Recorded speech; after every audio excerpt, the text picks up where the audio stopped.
جب فرعون کا ظلم حد سے زیادہ بڑھ گیا تو اللہ نے اپنے نبی موسیٰ علیہ السلام سے کہا کہ اے موسیٰ اپنے بھائی ہارون کو لے کے فرعون کے پاس جا اور اس سے کہہ دے کہ بنی اسرائیل کو آزاد کرے، مساکین پر ظلم نہ کرے اور وہاں کے لوگوں پر ظلم نہ کرے، ورنہ وہاں پر عذاب آئے گا۔ بس اللہ کے نبی موسیٰ علیہ السلام اپنے بھائی ہارون کو لے کے فرعون کے دربار پہنچتے ہیں اور کہتے ہیں کہ اے فرعون سن، میں اللہ کی طرف سے آیا ہوں۔ فرعون ہنس کے کہنے لگا کون اللہ؟ یہاں کا رب تو میں ہوں۔ موسیٰ علیہ السلام فرمانے لگے کہ اے اپنے آپ کو خدا کہنے والے، تیری حکومت تو ان چند لوگوں پہ ہے، لیکن حقیقی خالق وہ ہے جو مشرق و مغرب پہ حکومت کرتا ہے، جس نے زمین و آسمان کو پیدا کیا، جس کی سلطنت کے تلے چرند و پرند زندگی بسر کرتے ہیں۔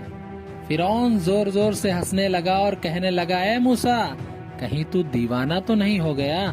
اپنے کپڑے دیکھ، اپنی حیثیت دیکھ، نکل جاؤ ورنہ تمہیں قید کرا دوں گا۔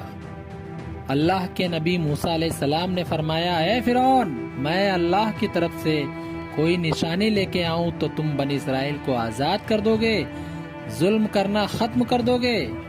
فرعون کہنے لگا کون سی چیز ظاہر کرنا چاہتے ہو؟ ظاہر کرو۔ اللہ کی حکومت سے موسیٰ علیہ السلام نے اپنی عصا کو زمین پہ رکھا، جیسے ہی اس عصا کا زمین پر رکھنا تھا وہ اژدہا بن کے پورے محل میں پھرنے لگا۔ پھر اللہ کے نبی موسیٰ علیہ السلام نے اپنے بغل میں ہاتھ ڈال کے جیسے ہی باہر نکالا وہ چاند کی طرح روشن نظر آنے لگا۔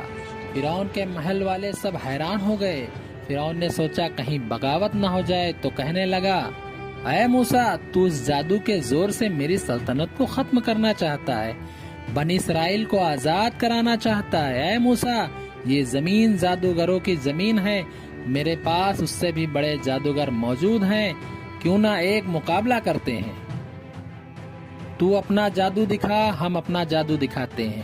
اللہ نے نبی موسیٰ علیہ السلام نے فرمایا اے فرعون، یہ جادو نہیں، یہ اللہ کی نشانی ہے۔ بس فرعون نے اپنی قوم کے بہترین 40 جادوگروں کو بلایا جو بچپن سے ہی جادو سیکھ رہے تھے، اور ایک طرف اللہ کا نبی موسیٰ کلیم اللہ اور ان کا بھائی ہارون تھا۔ اللہ کے نبی موسیٰ علیہ السلام فرمانے لگے اے جادو کرنے والو، جھوٹ نہ بولو، اللہ کی مخلوق کو گمراہ نہ کرو، میں اللہ کا نبی ہوں، کوئی جادوگر نہیں، میں تو تمہارے رب کی طرف سے تمہاری اصلاح کرنے آیا ہوں۔ جادوگر سب آپس میں بات کرنے لگے، کچھ نے کہا شاید یہ نبی ہوں، کچھ نے کہا نہیں۔ اصلاح مشورے کے بعد وہ سب جادوگر فرعون کے پاس آئے اور کہنے لگے اگر ہم غالب آ گئے تو ہمیں کیا انعام ملے گا؟ فرعون کہنے لگا اے جادوگرو، جو تم چاہو گے وہ سب تمہیں عطا کیا جائے گا اور تم ہمارے خاص لوگوں میں شامل کیے جاؤ گے۔ وہ سب لالچ میں آ کر موسیٰ علیہ السلام کے پاس آئے اور کہنے لگے دونوں صرف جادوگر ہیں اور کچھ نہیں، دونوں کا مقابلہ کرنے کے لیے تو ہم ہی کافی ہیں۔ بس اس کے 40 جادوگر موسیٰ علیہ السلام کی طرف بڑھنے لگے۔ لوگ حیرت سے دیکھ رہے تھے اور کہہ رہے تھے کہ آج جو غالب ہوگا بس وہی سچا ہے۔ وہ جادوگر کہنے لگے اے موسیٰ، پہلے تم اپنی نشانی ظاہر کرو، پھر ہم تمہیں دکھاتے ہیں کہ ہم کون ہیں اور کیا کر سکتے ہیں۔